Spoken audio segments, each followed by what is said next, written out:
जय गुरुदेव। कुछ कहना है।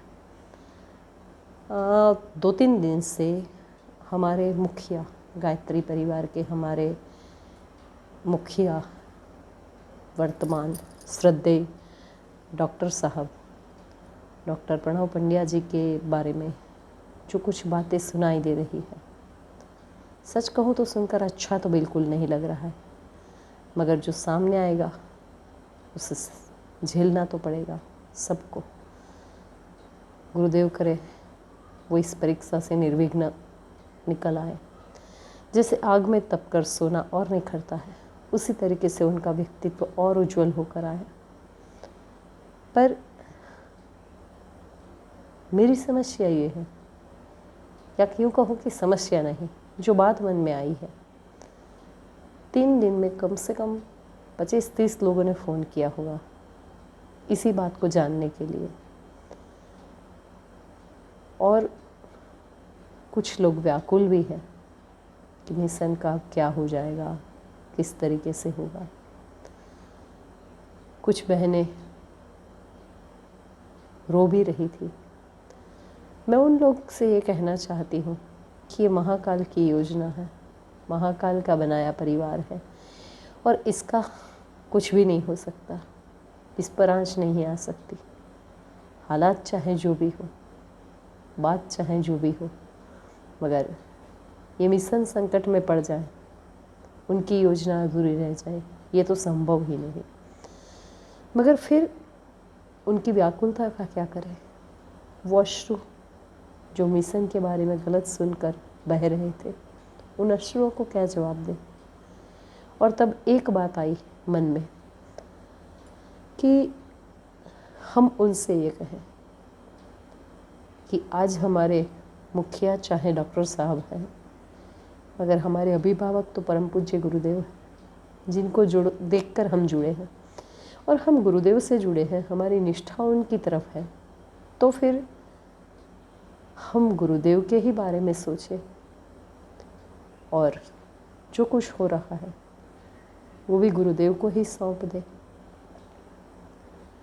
एक बात जो मन में आई है, एक प्रयत्न के रूप में, ये बात इसलिए आई है कि जो मुझसे बात किए हैं, जो बहनें मुझसे बात करते हुए रोई है, या जिस भाई को मैंने व्याकुल देखा है,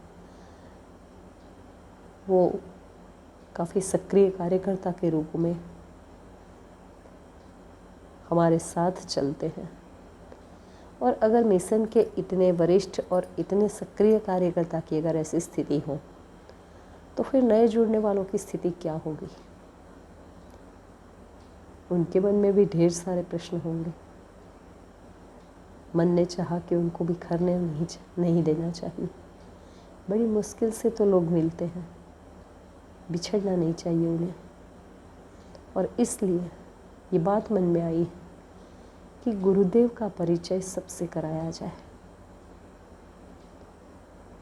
गुरुदेव की जन्म के पूर्व की परिस्थिति से लेके उनके महाप्रयाण तक के, और उनके महाप्रयाण से लेके आज 30 साल बाद तक की परिस्थिति को लेकर जो कुछ भी हुआ, जितने लोगों को गुरुदेव की अनुभूतियाँ मिली, जो अपने मन से बताना चाहें, उन सब के लिए खुला द्वार रखा जाए। और ये क्रम हम बहुत जल्द प्रारंभ कर देंगे, कल या लेट से लेट परसों तक के। प्रतिदिन ज़्यादा नहीं, 10-15 मिनट के छोटे छोटे संदेश के माध्यम से, वो संदेश इसी तरीके से वीडियो संदेश भी हो सकता है, या फिर ऑडियो संदेश भी हो सकता है कि व्हाट्सएप में रिटर्न के रूप में आ जाए, मगर ये चलेगा क्रम। इसके अलावा एक बात और जो दिमाग में आई है कि क्यों ना हम सभी मिलकर इस समस्या के समाधान के लिए गुरुदेव से प्रार्थना करें। क्या इसके नाम से प्रतिदिन 15 मिनट सामूहिक साधना की जा सकती है। 3 समय मेरे दिमाग में आ रहे हैं। पहला प्रातःकाल 6 से 6:15 बजे तक, दोपहर ठीक मध्याह्न टाइम जब शांति कुंज में ज्योति अवधारण साधना होती है 12 से 12:15 का टाइम, और शाम को नाद योग का समय 6 से 6:15 का। इन 3 में से जो भी समय हमें उपयुक्त लगे वो हम चॉइस करें। हो सके तो घर के सभी लोग साथ मिलकर बैठें, पर अगर ऐसी स्थिति ना बन पाए तो अकेले भी अगर आप बैठ रहे हैं, परेशान होने की बात नहीं है, क्योंकि उसी समय सारे विश्व में न जाने कितने लोग ये साधना करेंगे और आपकी साधना सामूहिक साधना ही होगी। कोशिश ये करिएगा कि जो समय आप तय करते हैं, अगर उसी समय में आपका प्रतिदिन हो, किसी दिन छूट जाए, आप समय बदल भी दें तो कोई दिक्कत नहीं, मगर प्रतिदिन 15 मिनट इस परीक्षा से आराम से पार उतर जाए, कोई मिशन पर आँच ना आए, इस नाम से गुरुदेव से प्रार्थना। आइए एक नया अभिनव प्रयोग, गुरुदेव ने तो कई कितनी बार समस्याओं के हल के लिए साधना करवाई है, हम उनके बच्चे उन्हीं के पथ पर चलकर तैयारी करें एक नए विश्व की। ये बात मन में इसलिए भी आई है कि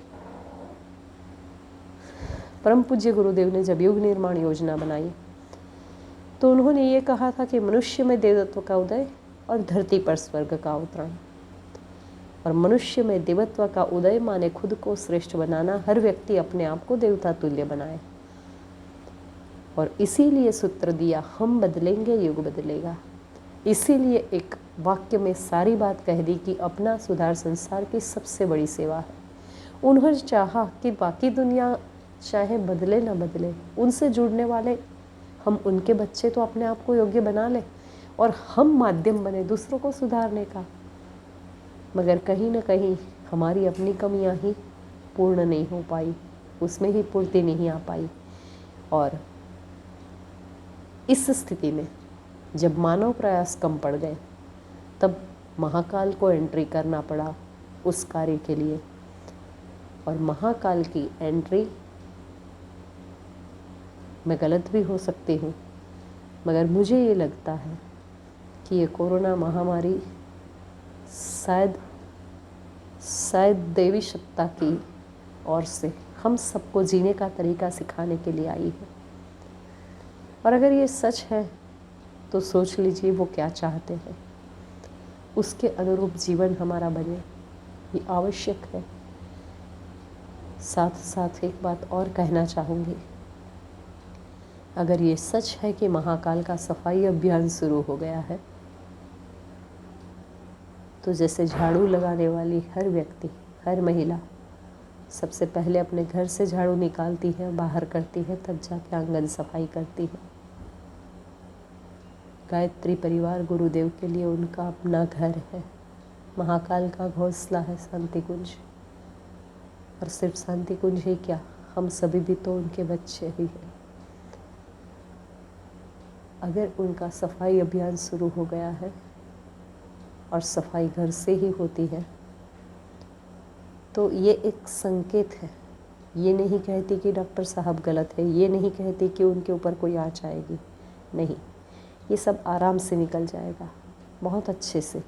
मगर ये एक संकेत है, एक चेतावनी है उनकी ओर से कि अब नहीं बदले तो मुश्किल आ सकती है हमारे लिए। आइए उनके उस सूत्र को हम बदलेंगे, युग बदलेगा, जीवन में धारण कर ले। युग चाहे बदले ना बदले, हम अपने आप को बदल के दिखा दें। कहें उनसे, हाँ गुरुदेव, हम आपके बच्चे हैं, आपके सिद्धांतों पर चलना हमने सीख लिया है, और कम से कम हमारी ओर से तो आपको कोई कष्ट न हो, हम आपके पथ पर चल पाएँ, वो शक्ति हमें देना। जय गुरुदेव।